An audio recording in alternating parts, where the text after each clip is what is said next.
देखिए बच्चों, जीएस में नेक्स्ट पीरियड आपका करंट अफेयर और करंट अफेयर देखते हैं आज के पीरियड में क्या क्या इंपॉर्टेंट बातें हैं। तो करंट अफेयर में आज का जो पहला हेडिंग है, लिखते रहे, नोट करते रहे, समझते रहे। वो हेडिंग है भारत का सबसे बड़ा सौर park, the largest solar park of India. Bharat का सबसे बड़ा सौर पार्क, इंग्लिश में बोलेंगे largest solar park of India. अब सौर पार्क या सोलर पार्क तो आप समझते हो कि जहाँ पे जो है सौर ऊर्जा यानी कि सोलर एनर्जी डेवलप की जा रही हो। सौर का मतलब, सोलर का मतलब होता ही है, क्योंकि आजकल जो एनर्जी है मोस्टली कौन सी हमारे पास, पेट्रोल है, डीजल है, ये सब कहीं ना कहीं जो है एनवायरनमेंट को क्या कर रही हैं, प्रदूषित कर रही हैं। तो आजकल जो आने वाला ज़माना है वो विंड एनर्जी बनाई जा रही है, सोलर एनर्जी बनाई जा रही है, और जितने भी अभी व्हीकल्स हैं वो भी सब ट्रांसफ़र होने वाले हैं किसमें, इलेक्ट्रॉनिक, है ना। तो ये सब चीज़ें इसलिए ही हैं कि ये जो धीरे धीरे कमियां हैं, पोल्यूशन बढ़ता जा रहा है, वो धीरे धीरे कम हो रहा है। तो इसके लिए 2-3 हमें हेडिंग लिखनी है। इसके अंदर देखिएगा, जुलाई 2021 में, इन जुलाई 2021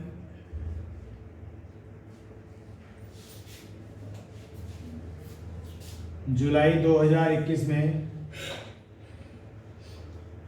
एनटीपीसी के द्वारा, बाई एनटीपीसी के द्वारा, बाई एनटीपीसी गुजरात के कच्छ में, इन कच्छ ऑफ गुजरात, गुजरात के कच्छ में सौर पार्क के लिए मंजूरी मिली है। Permission was received for solar park, सौर पार्क के लिए मंजूरी मिली है। देख लिया। तो अभी तक क्या बात हुई, अभी तक ये बात हुई कि भारत का जो सबसे बड़ा सोलर पार्क है इसकी मंजूरी मिल चुकी है, मतलब बना तो नहीं है लेकिन मंजूरी मिल चुकी है। तो ये बन कहाँ रहा है, गुजरात के कच्छ में ये बनेगा, और बनाएगा कौन, एनटीपीसी। एनटीपीसी के बारे में आप जानते ही हो, national thermal power corporation, national thermal power corporation, ठीक। ये एनटीपीसी की फुल फॉर्म है। और जब हम इकोनॉमिक्स पढ़ते हैं तो वहाँ पे हमें देखने को मिलता है कुछ कंपनियां होती हैं जिन्हें महारत्न कंपनी कहते हैं।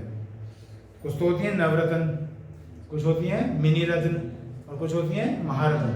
तो इंडिया के अंदर जो बड़ी बड़ी कंपनी है जिनका प्रॉफिट जो है 5000 करोड़ से ऊपर ज़्यादा होता है नेट प्रॉफिट, वो महारत्न कंपनी बन जाती है। तो ये भी इनमें से एक है। कौन सी, एनटीपीसी। तो एनटीपीसी के द्वारा ही ये प्रोजेक्ट लिया गया है, और जुलाई 2021 की ये बात है। इसकी जो क्षमता है वो है 4750 मेगावाट, 4750 मेगावाट जो ऐसी कैपेसिटी है जो ये प्लांट बनेगा जहाँ से सोलर एनर्जी डेवलप की जाएगी। तो ये भी काफ़ी इम्पोर्टेंट है। उसके बाद नेक्स्ट लाइन लिखिएगा,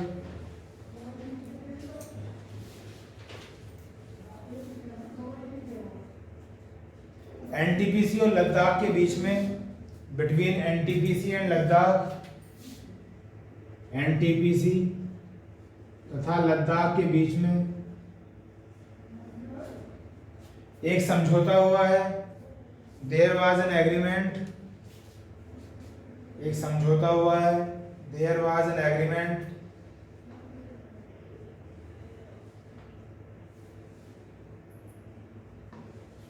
जो हरित हाइड्रोजन के लिए है, which is for green hydrogen, जो हरित हाइड्रोजन के लिए है, which is for green hydrogen,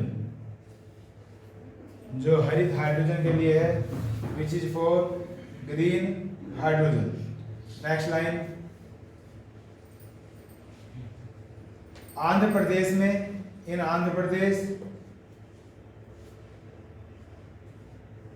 NTPC के द्वारा, बाय एनटीपीसी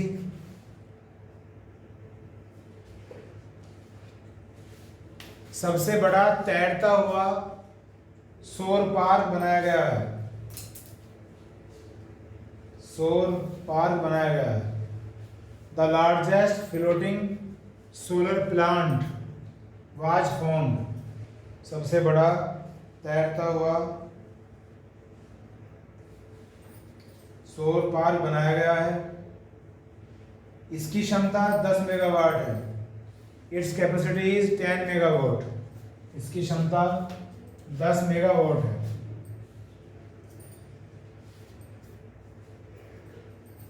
लिख लिया? अभी तो देख लो बोर्ड पे। एक लाइन में मैंने आपको ये बताई, ये फिर दूसरी लाइन शुरू होती है यहाँ से। यहाँ एनटीपीसी और लद्दाख के बीच में, लद्दाख क्या है? केंद्र शासित प्रदेश है जिसकी राजधानी क्या है? लेह। इनके बीच में एक समझौता हुआ है, एग्रीमेंट हुआ है, जिसके लिए हुआ है हरित हाइड्रोजन प्रोड्यूस की जाएगी, ग्रीन हाइड्रोजन प्रोड्यूस की जाएगी। ठीक, ये भी जुलाई की बात की।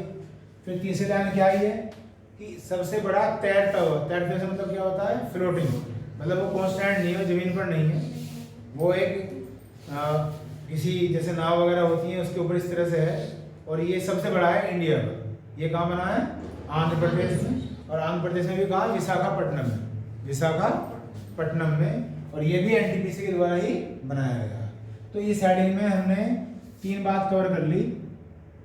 तो हो गया, ये हो गया आपका तैरता हुआ सौर संयंत्र बोल देते हैं या सौर पार्क बोल देते हैं, जो भी आप बोलना चाहो। और इसकी जो क्षमता हो क्या है? 10 मेगावाट। तो इसकी क्षमता जो है काफ़ी कम होगी क्योंकि तैरता हुआ है। 10 मेगावाट पर ऐसी कितनी है? 4750 मेगावाट। ये 2-4 लाइन थी हेडिंग से जो मैंने आपको बताई। उसके बाद नेक्स्ट हेडिंग है विधानसभा चुनाव 2021। ये काफी इंपोर्टेंट है। विधानसभा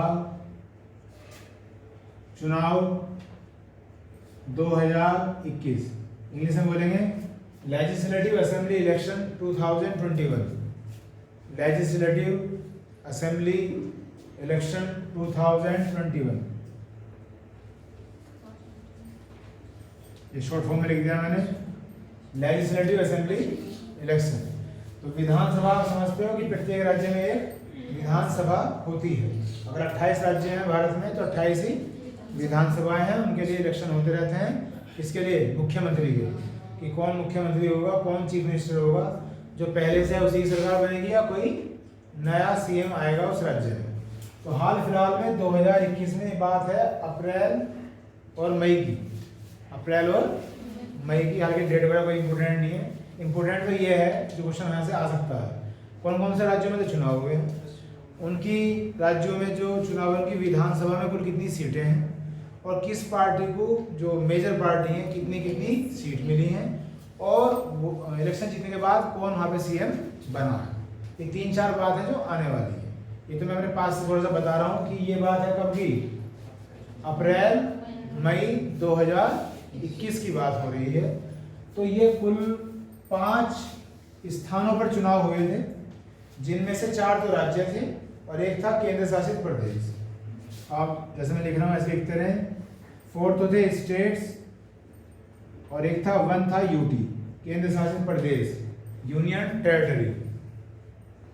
कभी सेंटेंस लिख लें, कभी हिंट में लिख लें,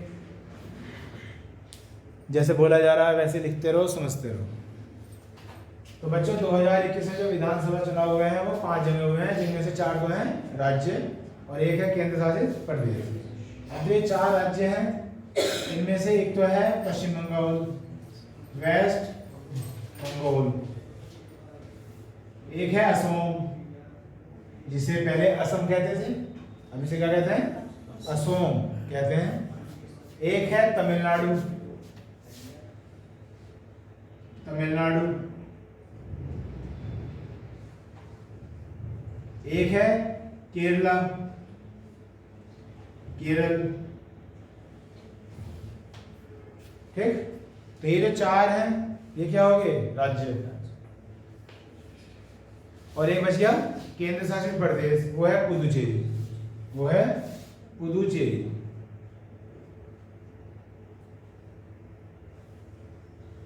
तो 2019 में इन 5 जगह जो है विधानसभा चुनाव हुए हैं।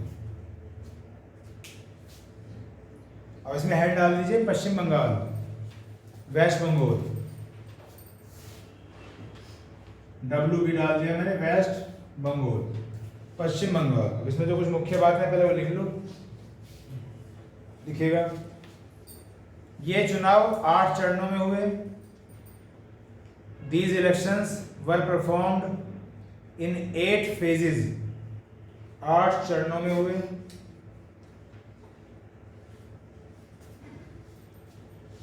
नेक्स्ट लाइन, कुल विधानसभा सीटें, टोटल लेजिस्लेटिव असेंबली सीट्स,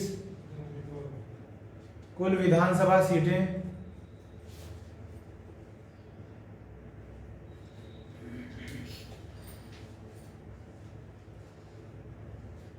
294 है, R294, जिनमें से आउट ऑफ दैम 292 के लिए चुनाव हुए थे। Out of them election was for 292 seats, 292 सीटों के लिए चुनाव हुए थे। 292। नेक्स्ट लाइन, बाकी 2 विधानसभा सीटें, द रेस्ट 2 सीट्स, बाकी 2 विधानसभा सीटें शमशेरगंज तथा जंगीपुर थी। शमशेरगंज एंड जंगीपुर, शमशेरगंज तथा जंगीपुर थी।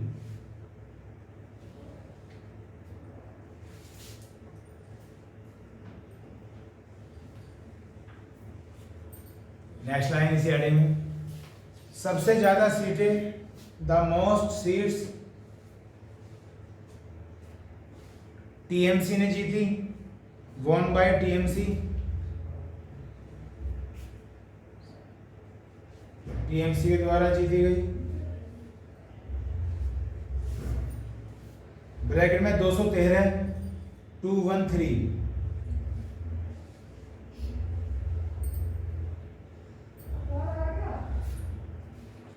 तथा बीजेपी को 77 सीट मिली and 77 seats won by BJP, तथा बीजेपी को 77 सीटें मिली।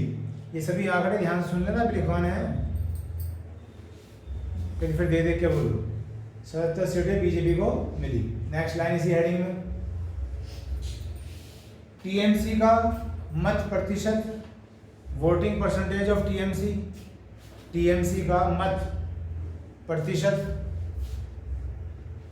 47.9% है, 47.9% है, तथा बीजेपी के लिए एंड फॉर बीजेपी 38.1% है, is 38.1%।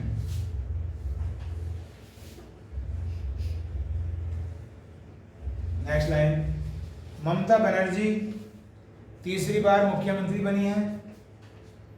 Mamata Banerjee became CM third time, तीसरी बार मुख्यमंत्री बनी है।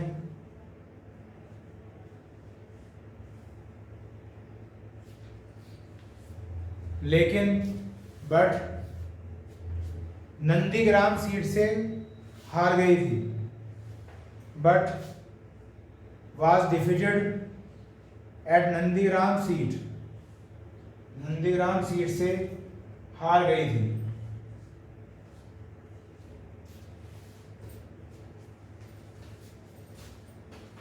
हो गया, ये हैं जो मेन क्वेश्चन जहां से आ सकते हैं। किसके बारे में? पश्चिम बंगाल विधानसभा चुनाव के बारे में। अब आपको मुझे यहाँ पे एक एक करके रिकॉल करनी है सारी चीजें, और यहाँ शुरू हो जाइए। तो इधर लिख लेते हैं वेस्ट बंगाल। तो सबसे पहली बात कि विधानसभा जो है पश्चिम बंगाल की, इसमें कुल कितनी सीटें हैं? तो है 294, 294 एक बार। लेकिन जो चुनाव हुआ है वो 292 सीटों के लिए हुआ है। तो बात समझ में यहाँ ये नहीं आती कि भाई 2 सीट के लिए चुनाव क्यों नहीं हुआ। तो होता ये है कि एट ए टाइम मान लिया जो वहाँ पे नॉमिनेशन हुआ था उसके साथ कोई बीमारी हो जाए, उसकी कोई डेथ हो जाए, तो समझ लो ना, जिस पार्टी ने अपने अपने उम्मीदवारों को चुना और वहाँ पर डेथ हो जाए अचानक, तो अचानक तो कुछ नहीं हो सकता फिर, तो वो कुछ समय के लिए क्या कर दी जाती है, सस्पेंड कर दी जाती है। पहले इनका रिजल्ट आ जाएगा 292 का, फिर जैसी व्यवस्था बनेगी और इन 2 सीट पर भी चुनाव करा लिए जाएंगे, क्योंकि इन 2 सीट से कुछ सरकार का बनना है ना बनना वो ज़्यादा फर्क नहीं पड़ता। पड़ तो सकता है जब मामला 50-50 हो जाए, लेकिन वो तो हुआ ही नहीं, एक तरफा ही हो गया मामला, तो 2 सीटों को ऐसा कोई खास फर्क पड़ा नहीं, वो बाद में चुनाव करा लिए गए, वो एक अलग बात है। तो ये जो 2 सीट थी ये कौन कौन सी थी? एक तो शमशेरगंज है वहाँ पे, कहाँ पे, और एक जंगीपुर है। इन 2 सीटों पर चुनाव नहीं हुए जब ये विधानसभा चुनाव हुए थे एक बार। उसके बाद अब इन जो चुनाव हुए हैं 292 का हुए हैं, तो कई पार्टी होती है, मैंने सिर्फ लिखवाई है जो 2 पार्टी है जिन्हें सबसे ज़्यादा वोट मिले हैं। तो नंबर 1 पे कौन है? टीएमसी। तो टीएमसी आप जानते हैं ममता बनर्जी की ही पार्टी है, और पूरा नाम है इसका क्या? तृणमूल कांग्रेस। पूरा नाम इससे पहले भी है अखिल भारतीय तृणमूल कांग्रेस, ऑल इंडिया तृणमूल कांग्रेस, ये इसकी फुल फॉर्म है।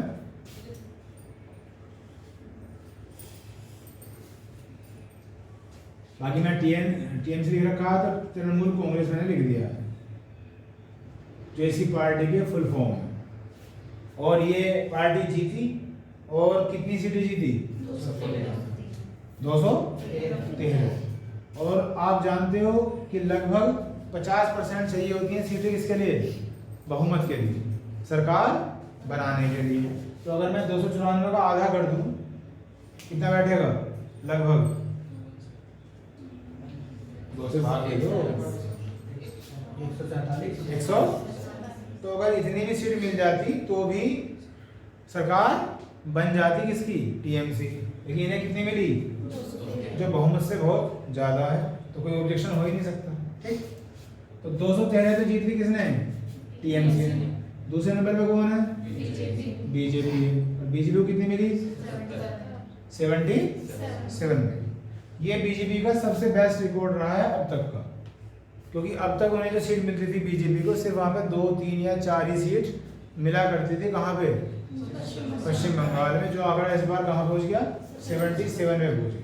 ठीक, फिर मैंने जोड़ भी देता हूँ तो कितना बैठेगा? जोड़ना जरा,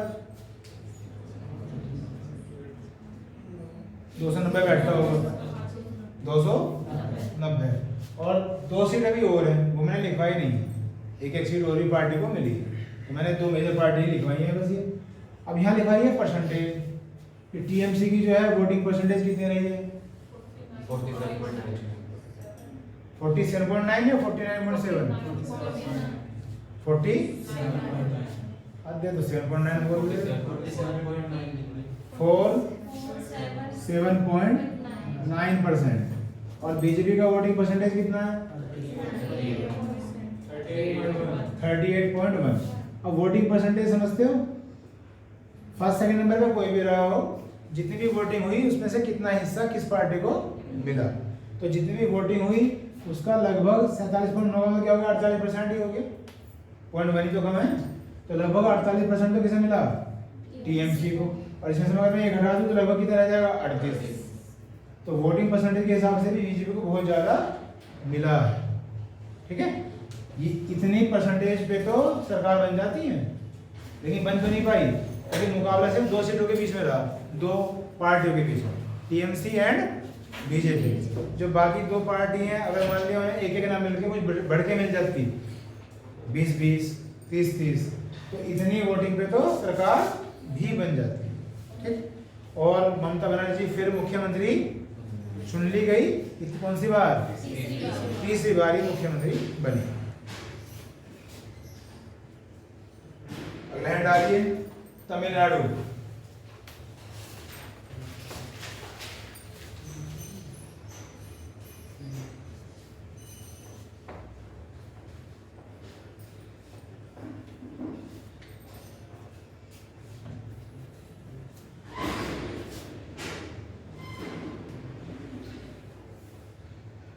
तमिलनाडु में जो विधानसभा हुए हैं इसमें लिखिएगा कुछ मुख्य बातें। पहली बात है कुल सीटें, टोटल सीट्स 234 है। R234 कुल सीटें 234 है।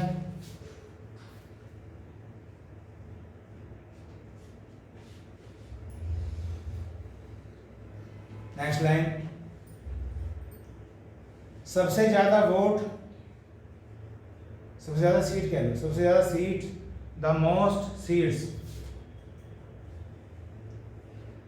इसी का आगे एरो बना के लिख दो DMK, फुल फॉर्म वगैरह क्या भी बताएंगे, DMK लिख लिया।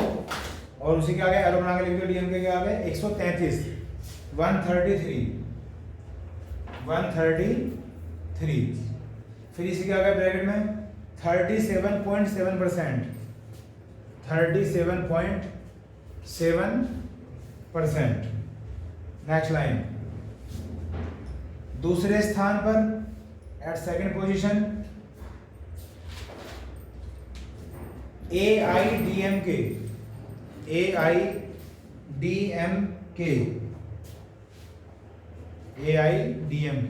इसी के आगे एरो बना के लिख दीजिए 66, 66, और इसी के आगे एरो बना के लिख दीजिए 33.3, 33.3, 33.3%। उसके बाद नेक्स्ट लाइन में तीसरे स्थान पर एट थर्ड पोजीशन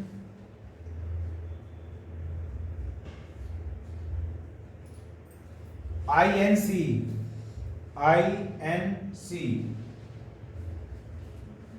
और इसके आगे लिख दीजिए 18।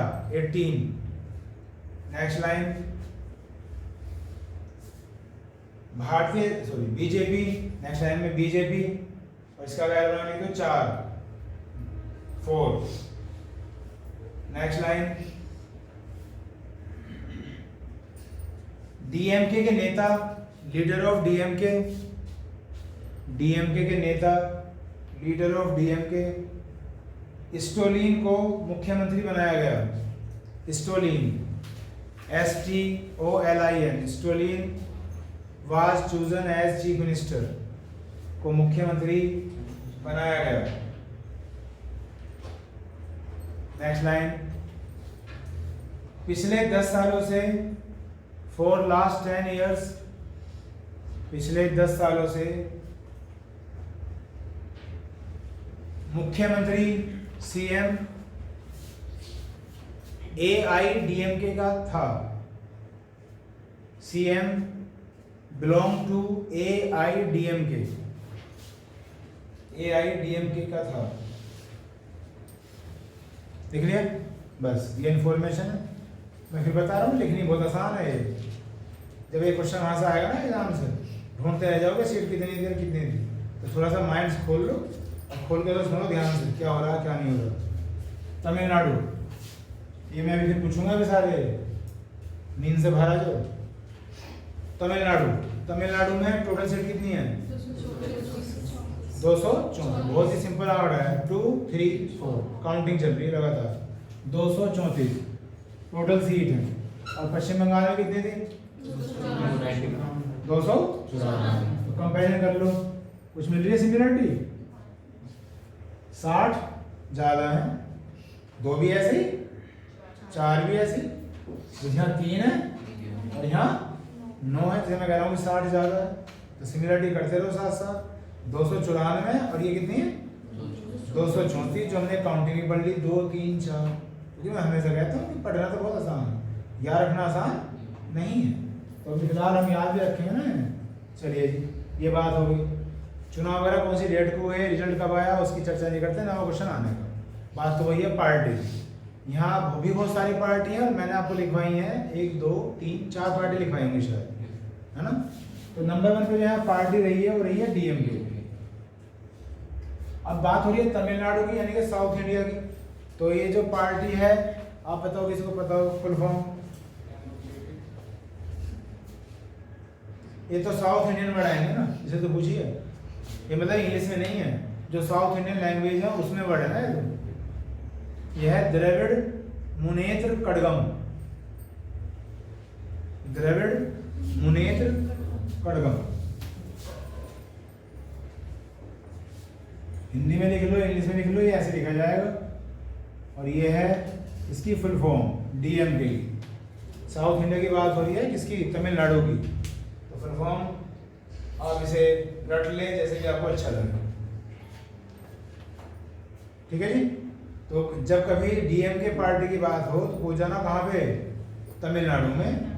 और इसकी फुल फॉर्म है ये Dravida Munnetra Kazhagam. Indian cricket team में बहुत गोल्डस्ट बैट्समैन रहे हैं कौन? राहुल द्रविड़। और वो भी कौन है? साउथ इंडियन है, नहीं? अब डीएमके ने इस बार अपनी सरकार बनाई है कहाँ? तमिलनाडु।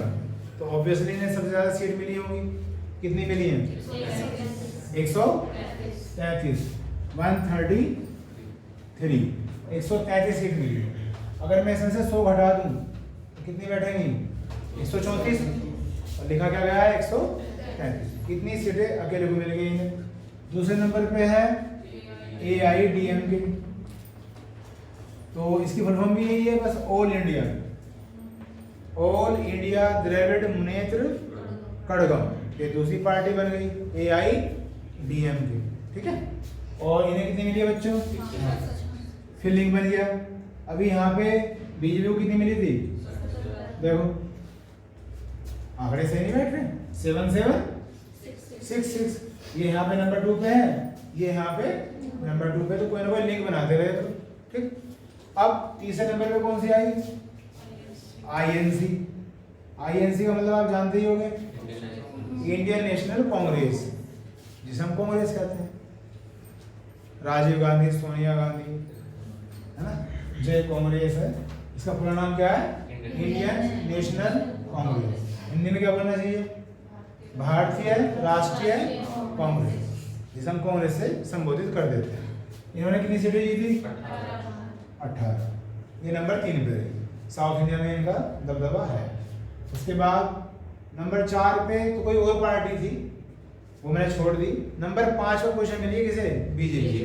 हालांकि मैंने बीजेपी से पहले कोई क्वेश्चन लिखवाया नहीं है, अगर आप देखोगे तो वो इसलिए लिखवाई। बाकी मैंने फिर बता दिया आपको, आपके दिमाग में आने लगे कि बीजेपी नंबर 4 पे रही है, बीजेपी रही है नंबर 5 में। चौथी मैंने छोड़ दी। और बीजेपी को कितनी सीट मिली? 4। कहाँ की बात हो रही है? तमिलनाडु। अब यहाँ जो टॉप 2 हैं इनकी फिर परसेंटेज लिखवाई गई, लिखवाई होंगी ना, इसकी लिखवाई ना इसकी लिखवाई, सिर्फ इन 2 की लिखवाई।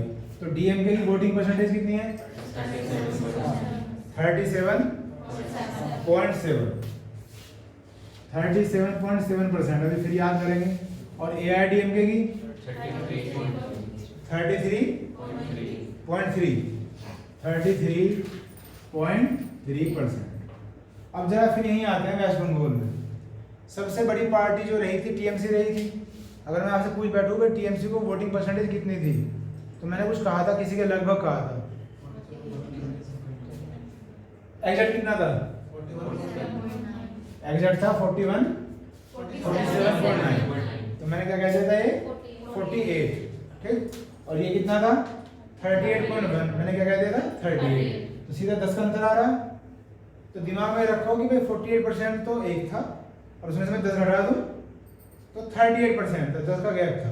अगर हम यहाँ आ जाते हैं, देखो फिर एक सिमिलरिटी मिल रही है, 3 3 7 7 3 3।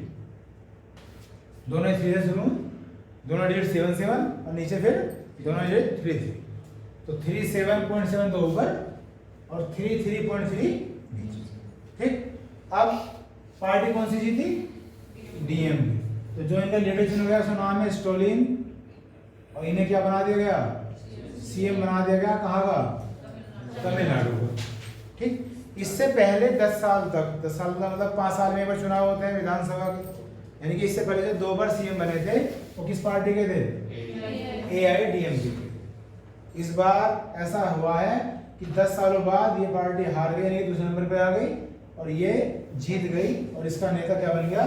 तमिलनाडु का चीफ मिनिस्टर बन गया। ठीक है। अब मैं ये रब कर रहा हूं, और अभी आपको मुझे थोड़ा सा सुनाना पड़ेगा।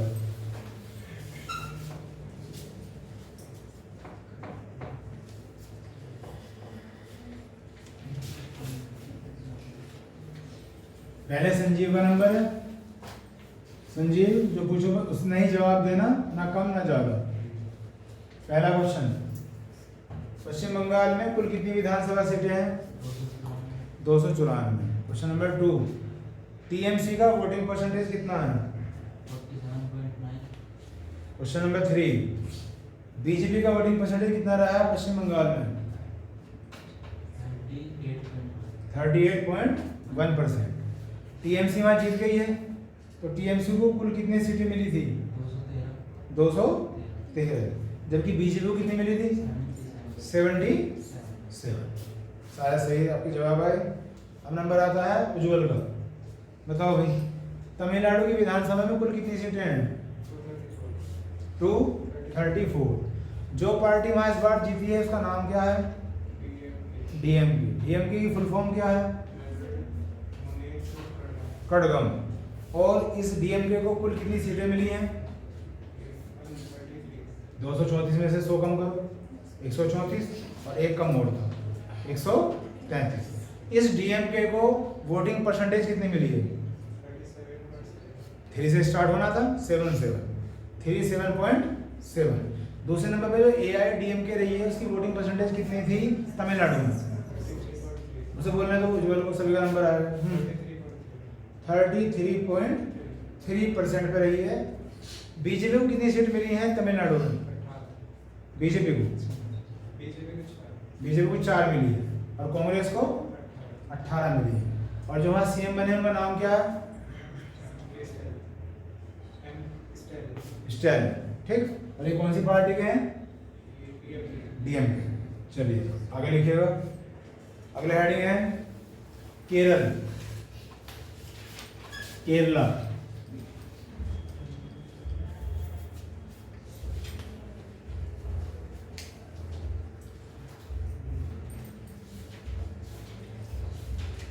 अभी हम कुछ दिन पहले ज्योग्राफी पढ़ रहे थे, तो केरल जो है भारत के कौन से तट पर है?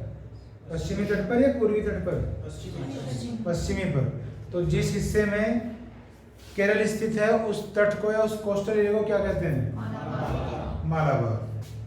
फिर आ जाओगे, रिवाइज करवाऊँ, पहले आपसे पूछूंगा। ये तो हो गया पश्चिमी तट, ये हो गया पूर्वी तट। यहां से शुरू करते हैं, पहले जिससे पूछूंगा जवाब देगा, और कोई नहीं बोलने को। मोहित, यहां से यहां तक कौन सा तट है और ये कहां से कहां तक है? चलिए वो गुजरात से है गोवा तक।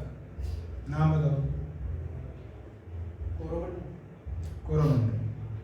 ये हो गया गलत, और अर्पित की तो कॉपी हो गई है, स्कैनिंग शुरू। कहाँ लिखा हुआ था ये? इसे बंद नहीं करना कैसे? बंद कर इसे। देख देखे तो कोई बोल दे, देख के बोलने में क्या है? भाई झांकना है, बोलना, भाई ये तो सिखाई रखा तुमने। मैं सोच रहा हूँ किताब अलग रखा धर दो, तुम्हें वही किताब ही चाहिए यार। तुम बताओ भाई संजीव जी, इन्होंने कहा कि ये गुजरात से गोवा तक है, ये सही था या गलत था? मतलब आई मीन टू से ये गुजरात हो गया पॉइंट, ये गोवा कह रहे हैं, ये इतना है सही बोल रहे हैं, ये भी गलत बोल रहे हैं संजीव जी? सही है, ये सही है। अब ये तट कौन सा है? कोंकण। Very good. तो इस तट को क्या कहते हैं? कोंकण तट। और गुजरात से गोवा तक। ठीक है, किसी ने नहीं करा तो अब करा रहा हूँ, जिसने कर लिया है वो अपना रिवीजन कर लो, तो फिर पूछूंगा 5 दिन 10 दिन बाद। तो अच्छा ऐसे कर लो, ज़्यादा बेटर। अब ये दूसरे नंबर का तट आ रहा है, तो ये गोवा था। उज्ज्वल तुम्हारा नंबर है भाई। ये जो दूसरा तट है यहाँ से यहाँ तक, इसका नाम बताएं, ये कहाँ से कहाँ तक है ये बताएं। गोवा से कर्नाटक तक है, लेकिन कर्नाटक में एक स्थान का नाम बताएं। है तो कर्नाटक तक ही, लेकिन कर्नाटक में कोई स्थान होता है, वो याद नहीं आ रहा। चलो इसका नाम बताओ क्या है? इस तट का, इस कोस्टल एरिया का नाम क्या है? नहीं आ रहा यार, तुम बताओ जी आरती।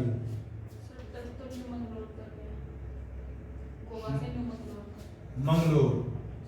इन्होंने बताया कि ये जो एरिया है इसका नाम है मंगलुरु, या मंगलोर भी कह देते हैं, मैं मंगलुरु कह रहा हूँ। ठीक है, और ये जो मंगलुरु है कहाँ है? कर्नाटक में। तो आपको स्टेट का नाम पता था, ये पॉइंट का नाम भी रखेंगे आप। ठीक, चलो जी, अब इसका तर्क नाम बताओ आरती जी। नहीं पता, कोई भी एनिमल? केनरा, ये है केनरा। केनरा बैंक है ना? क्या कह रहा था मैंने, कितना समझा? एक स्टूडेंट होता है कि उसे कोई भी हिंट बनाने की जरूरत नहीं है, वो सारी चीज ऐसे याद कर लेगा। एक स्टूडेंट है वो बार बार भूल जाता है, तो उसे हिंट से याद रखो। देखो हमारे आसपास एक बैंक है, केनरा बैंक, और बैंक माने क्या होता है इंग्लिश में? तट। कहीं ना कहीं लिंक बना लिया करो। ऊपर भी कैसे है, ये भी कैसे है, थोड़ा बहुत हेल्प होगी। चलो जी, अब ये पॉइंट से यहाँ आ जाओ। अब नंबर आया है सबसे पीछे। हाँ जी, जाग जाओ, इसे हिला दो। बताओ कौन सा तट है यहाँ से यहाँ तक? मालाबार। इसी की हम बात कर रहे थे। इस तट का नाम है मालाबार, और ये कहाँ से कहाँ तक है? प्रत्येक पॉइंट आ गया था मंगलुरु, जो कर्नाटक में था, और ये कहाँ है? तमिलनाडु में, कन्याकुमारी, भारत का अंतिम बिंदु। तो 3 तट हो गए, कोंकण, केरला और मालाबार। तो मैंने अभी क्वेश्चन क्या पूछा था कि केरल कौन से तट पर है? तो केरल यहीं तो पड़ता है, ये केरल है। कौन से तट पर है? मालाबार। अब 3 इधर आ जाओ, पूर्वी साइड। यहाँ से यहाँ निशान लगाया मैंने। आरती जी बोलिए, यहाँ से यहाँ तक इस तट का नाम। एग्जाम तुम्हारा है मेरा? जो चीज पढ़ा रखी वही क्लियर नहीं है। इसे कहते हैं कोरोमंडल। क्या कहते हैं? अब अगली बार ना हो जाए ऐसा, ध्यान से देख लो। 3 क्या हैं? कोंकण, केनरा और कोरोमंडल। 3 क्या है? ध्यान रखो, कोरोमंडल। और ये कन्याकुमारी से शुरू होता है, और कहाँ तक? कृष्णा डेल्टा। कृष्णा नदी के ऊपर जो डेल्टा बनता है वहां तक है। ये हो गया। फिर आ जाओ दूसरे नंबर पे, यहाँ से यहाँ तक ये जो तट है इसका नाम बताओ। इसे बोलते हैं गोलकुंडा। गोलकुंडा तट। और ये कृष्णा डेल्टा से है गोदावरी तक, गोदावरी नदी का डेल्टा, ये है गोदावरी डेल्टा। और उसके बाद तीसरा ये लिख लेते हैं, गोदावरी। गोदावरी से कहां तक? इसे बोलते हैं उत्तरी तट, नॉर्दर्न कोस्टल बोल देते हैं वैसे, उत्तरी तट। और ये जो यहां से यहां तक है उत्तरी सरकार बोल देते हैं, उत्तरी सरकार, नॉर्दर्न गवर्नमेंट। इस तरह से 3 तट इधर हैं और 3 तट इधर हैं भारत में। और ये आपको बता दिए गए हैं, पहले भी आपको बताया गया था। ये क्या है? कोंकण। ये यहाँ से यहाँ तक केनरा, यहाँ से यहाँ तक मालाबार, यहाँ से यहाँ तक कोरोमंडल, यहाँ से यहाँ तक गोलकुंडा, और यहाँ से यहाँ तक उत्तरी सरकार। ठीक, अब ध्यान रखना। चलो जी, करंट इवेंट्स में जाओ, आपसे करते हैं। केरल, केरल के विधानसभा चुनाव की बात हो रही है, तो इसमें 2-4 लाइन लिखिए पहले। कुल सीटें 140 हैं, total seats are 140।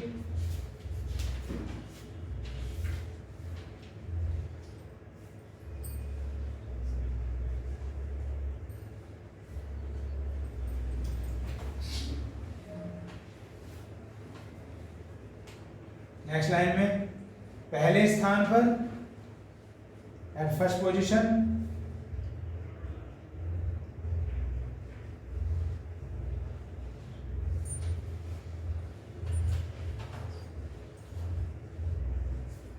LDF, LDF इसकी फुल फॉर्म लिख लो, Left Democratic Front, Left Democratic Front, LDF। और जहां LDF लिखा है उसी के आगे ब्रैकेट में एक और लिखो शब्द, वो है Communist Party of India, Communist Party of India. Hindi में लिख लो, इंग्लिश में लिख लो, Communist Party of India. Clear. Bracket में देखो कोमला लिखो मार्क्सवादी, MARKSVADI, हिंदी इंग्लिश ऐसे लिखो मार्क्सवादी। ये क्या है क्यों अभी बात करेंगे। इसका क्या है के लिखिए 99 सीटें, 99 सीट्स।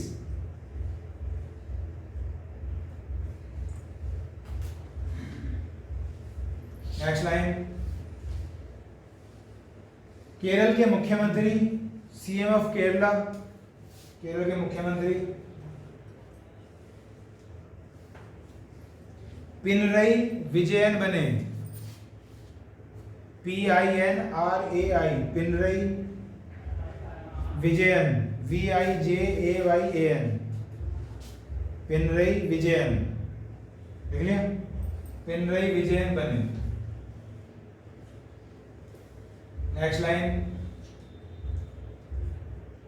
पहली बार, फर्स्ट टाइम,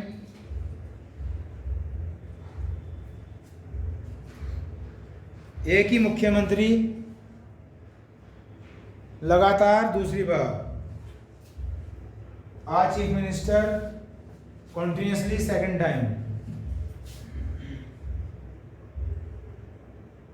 लगातार दूसरी बार।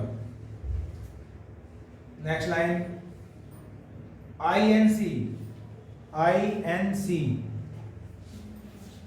इसका लिख दीजिए 21 INC के आगे। नेक्स्ट लाइन, इंडियन, इसमें से भी शॉर्ट फॉर्म में लिखो IUML, तो इसका क्या बना के लिख दीजिए 15। आ जाओ इधर, बस यही 2-4 लाइन है काम की। हेडिंग क्या है, केरल। केरल की गवर्नमेंट लैंग्वेज क्या है, राजकीय भाषा। हर एक राज्य की अपनी भाषा होती है। मलयालम, क्या है, मलयालम। तो इसके भी विधानसभा चुनाव हुए 2021 में, जैसे हम बात कर रहे थे अभी कि 5 जगह हुए हैं इंडिया में। तो कुल यहाँ कितनी सीटें हैं, 140। फिर वापस आ जाओ, सबसे नंबर 1 पे लिखवाया था मैंने वेस्ट बंगाल, कितनी सीटें थी टोटल, 200। मुझे याद चाहिए, याद लिखने से काम नहीं चलता। 294। दूसरे नंबर पर कौन सा लिखवाया था, तमिलनाडु, कितनी थी, 234, सीधी 60 कम। ठीक। और तीसरे नंबर पे क्या है, केरल, 140। कोई बीच में आंकड़ा नहीं है, पूरा 10 की दहाई का आंकड़ा बैठ रहा, 140। अब यहाँ बहुत सारी पार्टियाँ, 7, 8, 10 पार्टी हैं जो हम टेबल में देखेंगे। मैंने कुछ नहीं लिखवाया, मैंने सिर्फ आपको लिखवाया कि जो जीता है यहाँ उसे मिली है 99 सीट मिली है। 100 में 140 में से 99 सीट उसे मिल गई। अब बहुमत कितना में मिलता, 71 में। आधे से एक सीट ज्यादा में मेजोरिटी बन जाती है, तो आधा 70 और 71 पे जो मिल जाएगी उन्हें सरकार बना लेगा। इन्हें मिल गई 99। तो ये मिली किसे है, क्या लिखवाया है, LDF। अब LDF की फुल फॉर्म क्या लिखवाई है, लेफ्ट। हिंदी वाले सोचने से क्या बोलेंगे, इतने में आराम लिख के।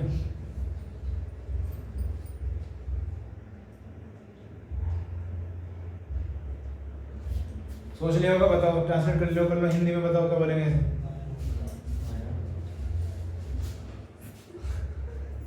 बोलो, नहीं, लेफ्ट को बायां बोलते हैं, तो यहाँ बोलेंगे वाम।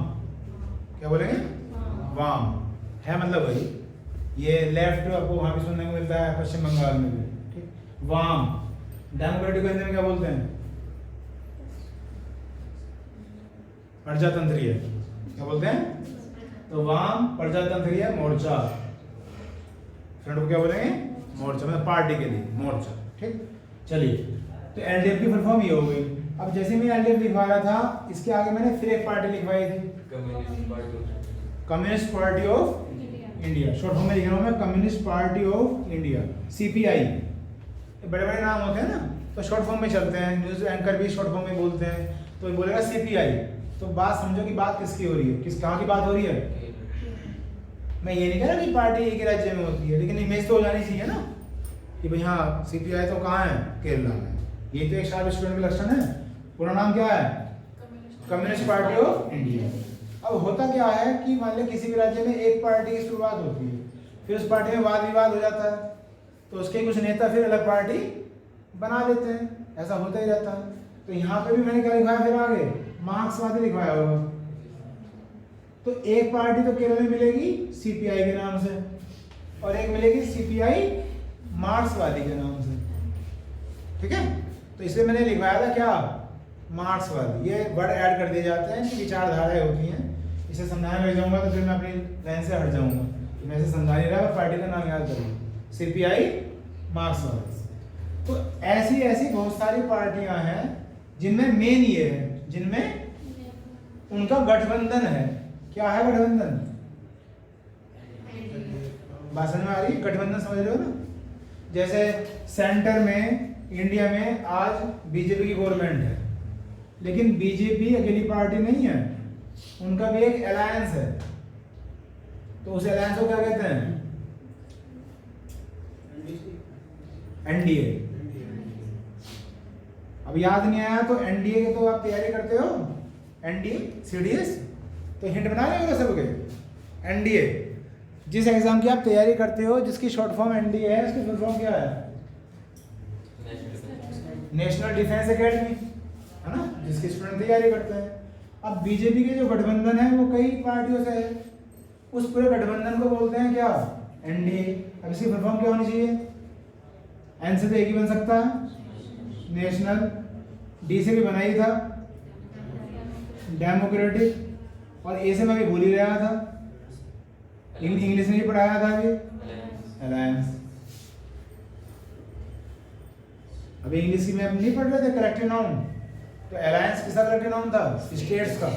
फिर मैंने क्या कहा था, एमएनसीज का भी हो जाता है, कंपनी का भी हो जाता है, तो यहाँ किसका हो गया, दलों का, पार्टीज का। तो ये हो गया गठबंधन एनडीए, ठीक है। तो इस तरह से ये भी है एलडीएफ, ये कहाँ है, केरल। जिस तरह से एनडीए की मेन पार्टी क्या है, इसी तरह से एलडीएफ की मेन पार्टी क्या है, और सीपीआई भी कौन सी, मार्क्सवादी। तो ये जो 99 सीट है ये बहुत सारी पार्टियों को है, जिनमें से सबसे ज्यादा किसे मिली है, तो 99 सीट किसे मिली है, तो जो नेता चुना गया वो एलडीएफ का चुना गया, और वो मुख्यमंत्री बने, नाम क्या है, विजयन, याद कर लो, या पूरा विजयन, ऐसे भी काम चल जाएगा। फिर मैंने लाइन वाली लिखवाई क्या, पहली बार ऐसा हुआ है केरल के अंदर कि जो लगातार दूसरी बार बना, मतलब हर बार चेंज होता, मतलब पहली बार ऐसा हुआ जब से केरल बना तब से अब तक जितने भी चुनाव हुए हैं कि लगातार दूसरी बार एक ही व्यक्ति सीएम बना। उनका नाम क्या है, पिनराई विजयन, ठीक। 140 सीट लिखवाई और सिर्फ 99 लिखवाई, और तो कोई आर्डर लिखवाया नहीं मैंने, ना परसेंटेज लिखवाई, ना कुछ नहीं लिखवाया। एक शायद वो लिखवाया था, आईएनसी को कितनी सीट मिली, 21 वही, फिर वो कांग्रेस है, ठीक, सोनिया गांधी वाली, उसे वहाँ 21 मिली, कहाँ पे, केरल में।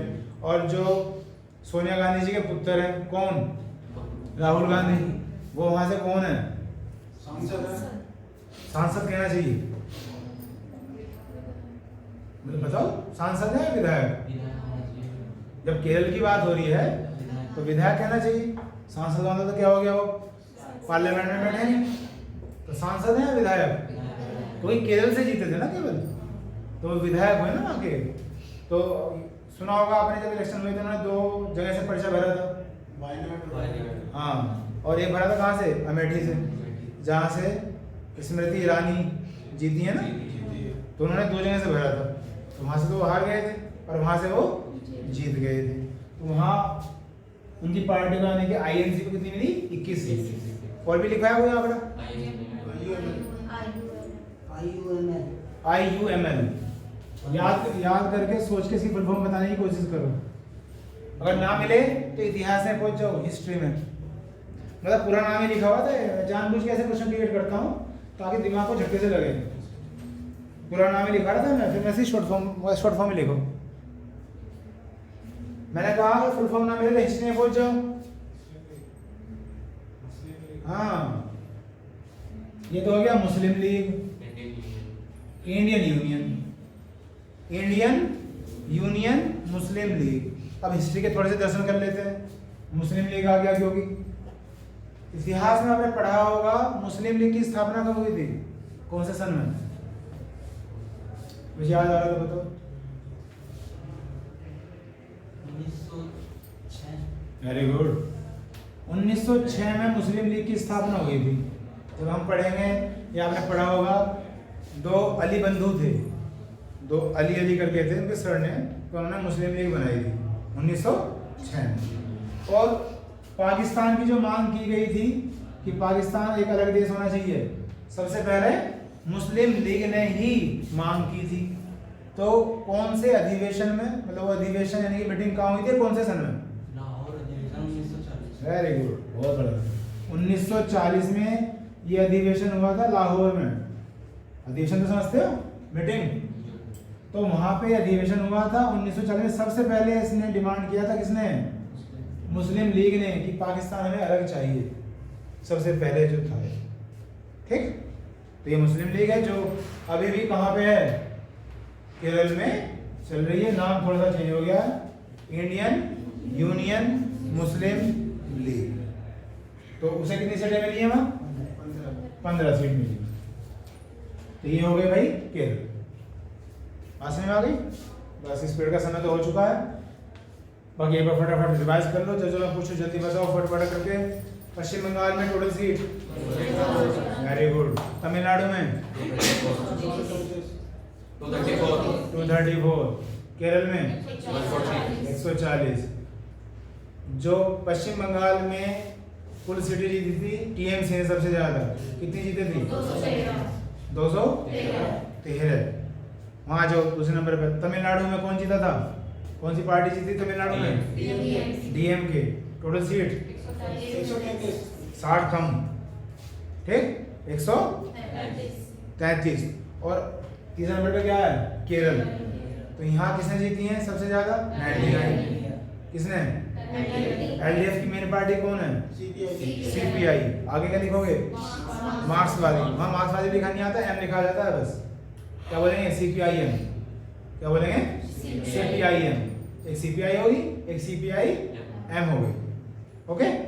और बीजेपी का जो गठबंधन है उसकी फुल फॉर्म क्या है?